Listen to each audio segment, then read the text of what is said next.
Now we are going to practice the past tense some more. Mettez les verbes au passé. So we are going to make the verbs in the past tense. So you know how to do it. Try to do it along with me. Le mois dernier, Hélène, and the verb is partir. Now this verb, does it take avoir or être?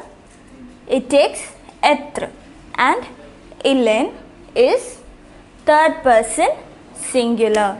So we write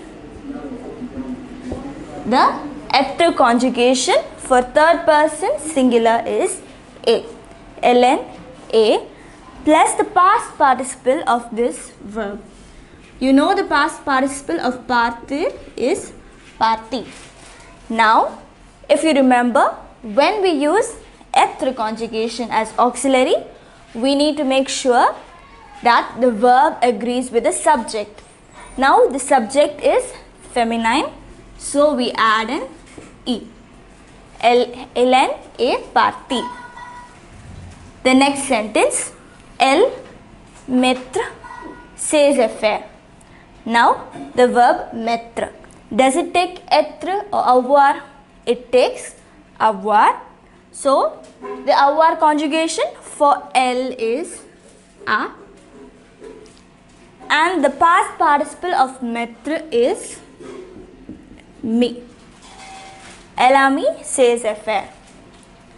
The next sentence, elle, the verb is prendre le train pour Paris.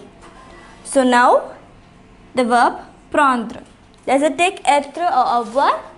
It takes avoir. So, elle a.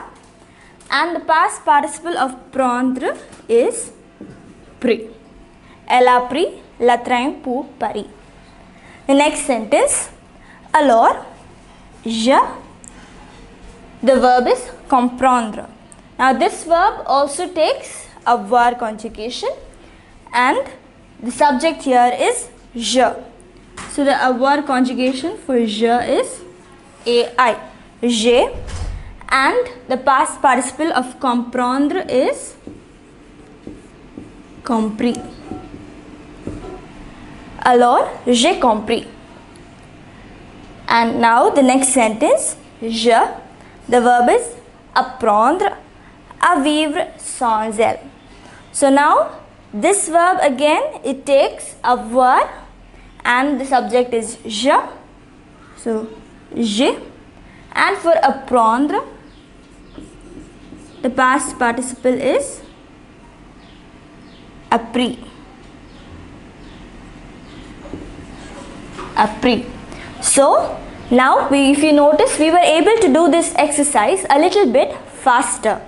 So, all you have to do is look at the verb, see if it takes avoir or être, put the avoir or être conjugation followed by the past participle. When we put être conjugation, we have to make sure there is an agreement. So, as you keep doing these kind of exercises with tense, you will be able to do it faster, and hence when you try to speak, you won't have this problem.